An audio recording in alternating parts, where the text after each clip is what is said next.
तुम्ही पाहत आहात MCN न्यूज मराठी। नागपूर जिल्ह्यातील कळमेश्वर नगर परिषद कार्यालयाला बुधवारी 17 जूनच्या पहाटे 5:30 वाजताच्या सुमारास भीषण आग लागल्याने एकच खळबळ उडाली।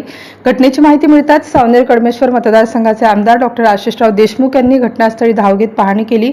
यावेळी त्यांनी आगीच्या घटनेची सखोल चौकशी करून दोषींवर कठोर कारवाई करण्याचा इशारा देत नगर परिषदेचे कामकाज तात्काळ पूर्ववत सुरू करण्याचे निर्देश प्रशासनाला दिले। या आगीत काही दस्तऐवज व कार्यालयीन साहित्याचे मोठ्या प्रमाणात नुकसान झाल्याची शक्यता व्यक्त करण्यात येत आहे।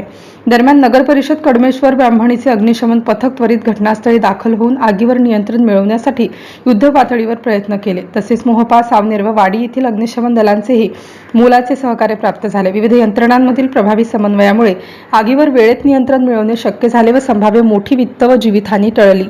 MCN न्यूज मराठीकरिता किशोर गणवीर, नागपूर।